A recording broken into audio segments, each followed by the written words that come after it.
पुनः आपके बीच एक अहिंसात्मक जीवन शैली के साथ। एक राजा था, सनकी था।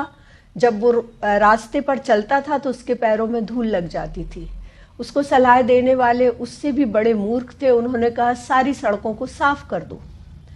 इसके बाद किसी ने उसे सलाह दी कि तुम्हारे पैर गंदे हो जाते हैं, आप पूरे रास्ते पर चमड़ा बिछवा दीजिए।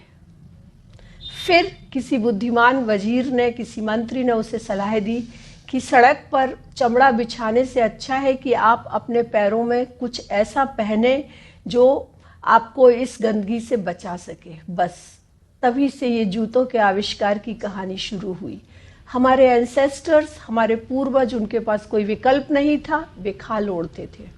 किंतु अब हम जिनाइन लेदर के नाम से जो कुछ भी पहन रहे हैं, चाहे वो हमारे पैरों में है, चाहे वो हमारे कमर का बेल्ट है, चाहे हमारा वॉलेट है, चाहे पर्सेस हैं, चाहे लेडीज बैग है, सोफे का कवर है, सीट कवर है, या कितनी चीज़ें हैं जो लेदर से बनती हैं, और हम निर्दयता पूर्वक इस बात का विचार किए बिना उनको पहन लेते हैं कि ये तो मरे हुए पशु की खाल से बना है।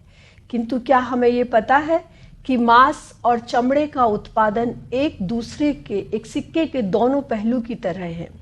जब मांस उत्पादन बढ़ता है तो चर्म उत्पादन अपने आप बढ़ जाता है। KVIC खादी विलेज इंडस्ट्रीज ये दावा पहले करते थे कि हम सिर्फ मरे हुए पशुओं के चमड़े से ये जूते और इस तरह के दूसरे शिल्प बनाते हैं।